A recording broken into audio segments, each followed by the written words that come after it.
Ceuta, hispana y cristiana. La reciente invasión de la ciudad de Ceuta, tan española como Melilla o cualquier otro territorio de nuestra nación, por parte de decenas de miles de marroquíes, alentados presuntamente por el sátrapa sultán de Marruecos, pone de nuevo en solfa la españolidad de esta población por parte de algunos, singularmente de medios yanquis, generosamente pagados por la dictadura marroquí, que financia a los lobbies del imperio para vender su relato, para eso sí tiene dinero, no así para asegurar la prosperidad de sus conciudadanos. Incluso hay españoles lamentablemente mal informados que señalan que puesto que Gibraltar está en la península ibérica efectivamente debe ser español, y por el mismo razonamiento, como Ceuta y Melilla están en el norte de África, deberían pertenecer a Marruecos. Nada más lejos de la realidad, ambas ciudades fueron españolas incluso antes de la incorporación del viejo reino de Navarra a la unidad nacional, y tienen un origen que se remonta nada menos que a la época del Imperio Romano, estando indisolublemente unidas a la provincia de Hispania, y posteriormente, tras el breve periodo de las invasiones de la península por parte de suevos, vándalos y alaánous, los visigodos consiguieron restituir la unidad estableciendo el primigenio reino de España, con capital primero en la provenzal Tolosa, al poco y por poco tiempo en Barcina, actual Barcelona, y por fin, definitivamente en Toletum. Un reino que abarcaba toda la península ibérica, parte del sur de Francia, las Islas Baleares, y el norte de África, el norte de lo que hoy es Marruecos y noroeste de Argelia, países que entonces no existían. De hecho, Marruecos solo se constituyó como Estado independiente en 1957, tras su concesión por parte de España de su protectorado en el Rif, y Francia el resto. El norte de África, que era la frontera sur del Imperio Romano y donde floreció el cristianismo, muy especialmente a partir de su legalización con el Edicto de Milán, en el 313, dictado por el emperador Constantino, se vino abajo a partir de la expansión del Islam merced a su guiado Guerra Santa, alentada desde su origen por el mismo profeta Mahoma y recogida en su libro sagrado, el Corán. Para cuando esa yihad llegó al extremo occidental, a uno de los reinos más prósperos de la cristiandad, las ciudades de Ceuta, Septem en su acepción latina, y Melilla, o Riusadir, tenían ya una larga tradición hispana y cristiana. Así es, en concreto Ceuta entra en la historia cuando en el 42, el emperador Claudio incorpora a la Mauritania, dividiéndola administrativamente en la Mauritania tingitana y la Mauritania cesariense. La primera sería incorporada por el emperador Diocleciano, directamente a la diócesis de Hispania, de tal forma que el antiguo territorio del pueblo de los Maurí pasó a denominarse Hispania Transfretana, es decir, la Hispania de más allá del estrecho, y de las que ya formaban parte las dos ciudades españolas.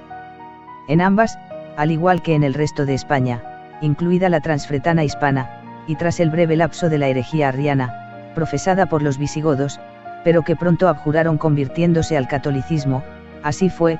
por parte del rey Recaredo, el cristianismo experimentó un gran impulso como decíamos tras el Edicto de Milán y hasta el de Tesalónica, en el año 380.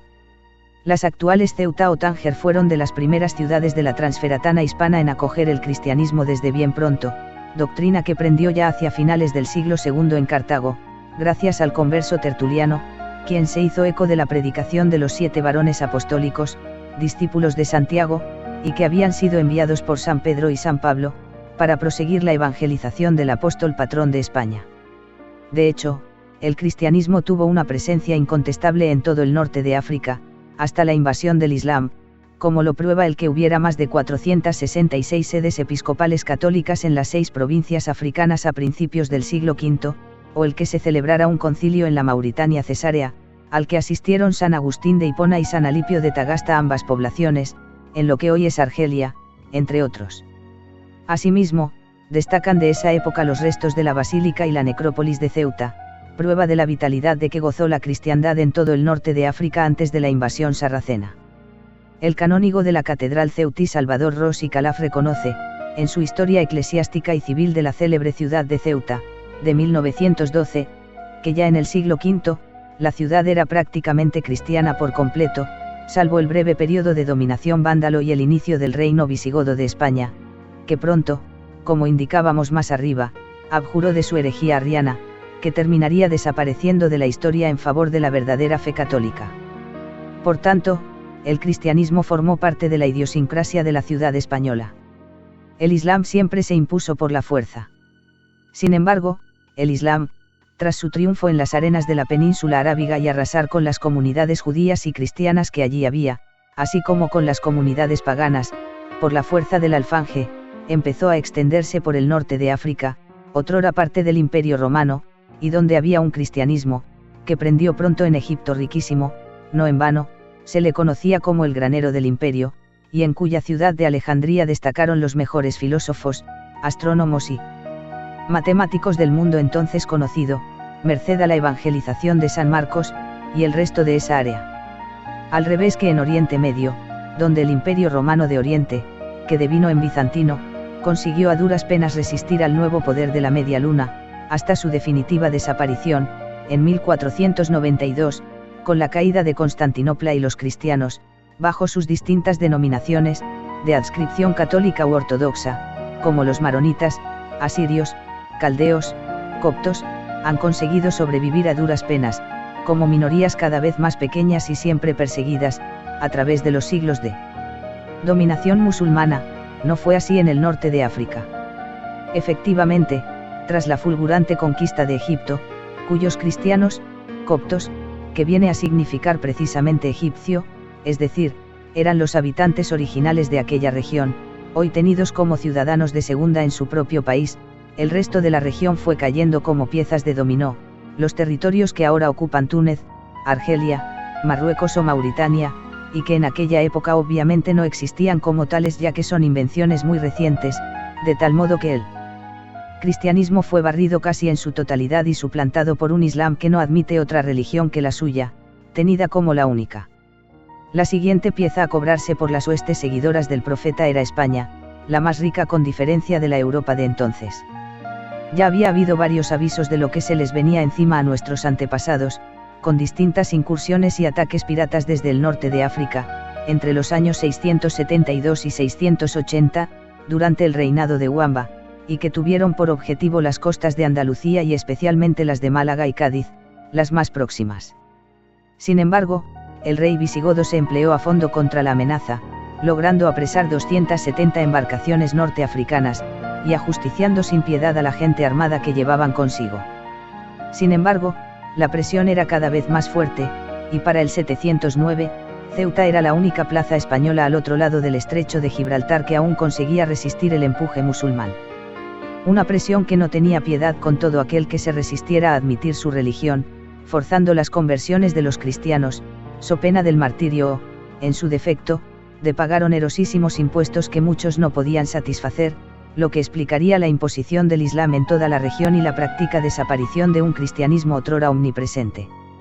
Asimismo, se prohibió la práctica de su fe a los cristianos, sus iglesias fueron arrasadas o convertidas en mezquitas. Hace años tuve que encararme con un guía en la Catedral de Córdoba, que a los turistas nos aleccionaba sobre lo malos que fueron los cristianos, que convirtieron una mezquita en catedral, y lo hacía justamente al lado de los únicos vestigios que los maometanos, tras su conquista, dejaron de la original basílica cristiana de San Vicente. Sin embargo, al erigirse la catedral, lo hizo respetando las columnas de la mezquita, erigida durante el califato. La gran sustitución. Se trataba, en definitiva, de sustituir no ya una religión por otra, sino de una cultura latina con siglos de tradición, por otra totalmente extraña, de origen árabe. Un modelo que los invasores del Reino de España trataron de imponer durante los casi 8 siglos de presencia, y que solo con mucho esfuerzo y una continua lucha, consiguió erradicarse, restituyéndose la perdida unidad de España.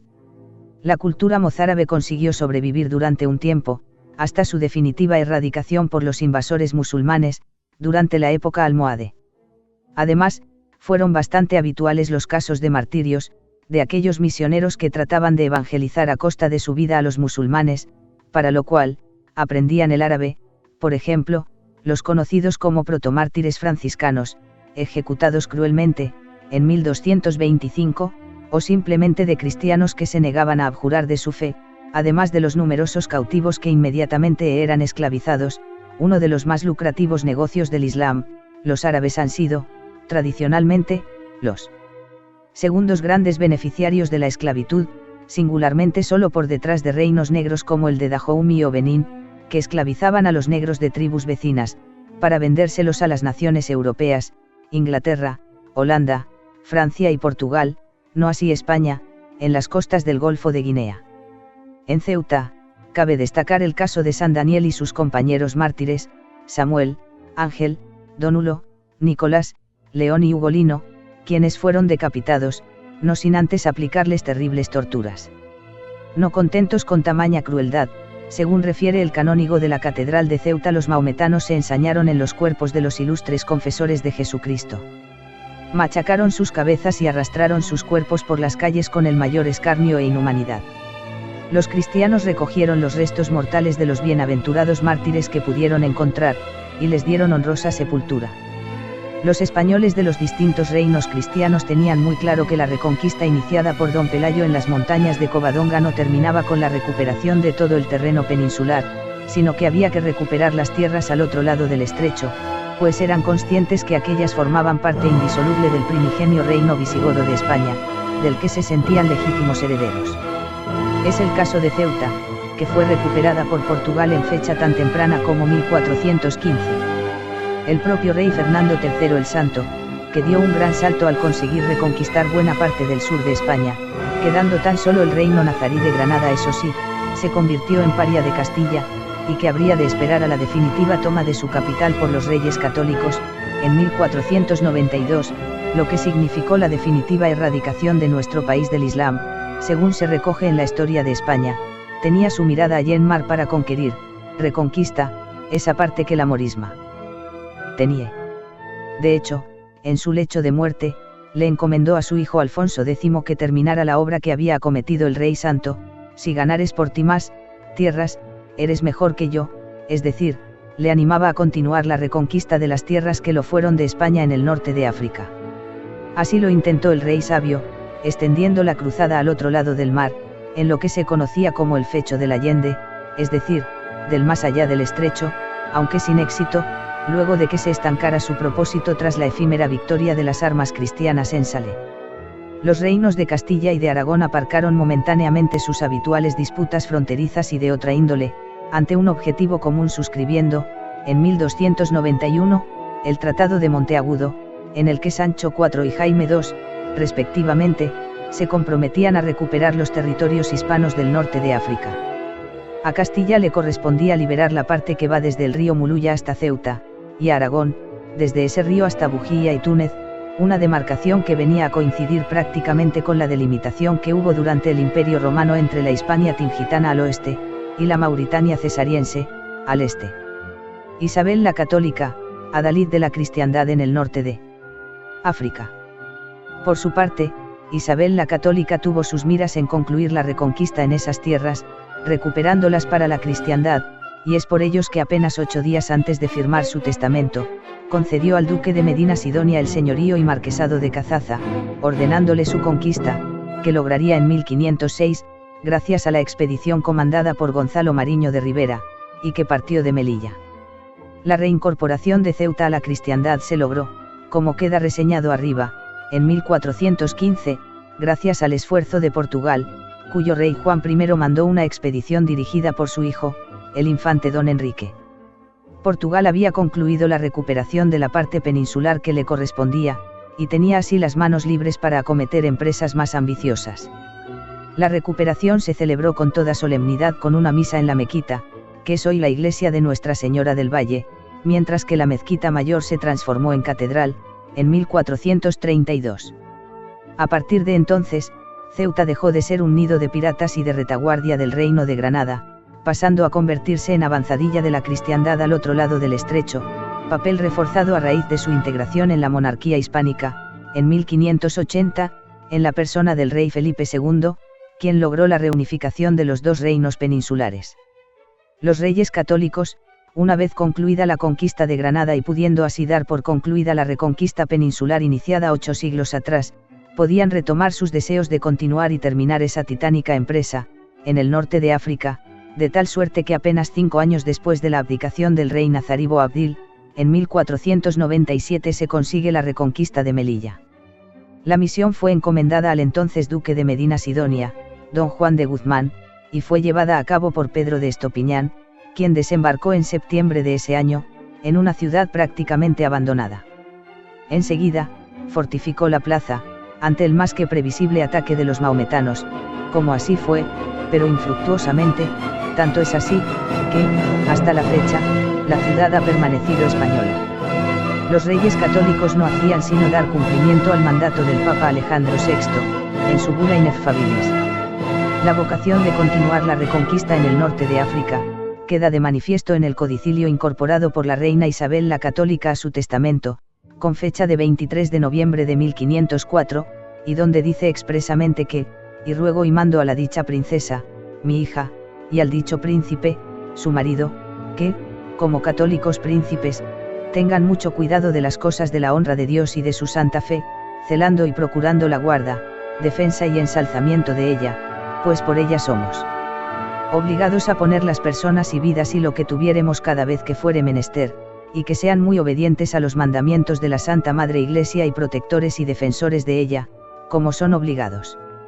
Y que no cesen en la conquista de África y de pugnar por la fe contra los infieles.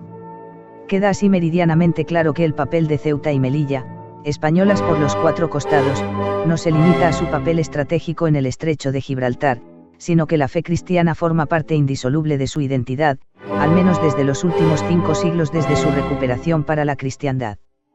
Por tanto, quienes apuestan por el reemplazo de la población española, también la peninsular, por magrebíes y subsaharianos, una conocida política española comunista llegó a decir que era preferible esa población a los fachas españoles, saben lo que quieren, la erradicación del cristianismo.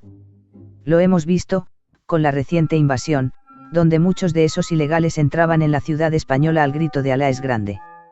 El ansia imperialista del dictador de Rabat no pararía con la anexión de Ceuta, Melilla y los peñones españoles en el norte de África, como en su día no se contentó con la Marcha Verde para invadir el Sáhara español, y antes Sidi Ifni, a continuación vendrán las Islas Canarias y luego Al-Ándalus,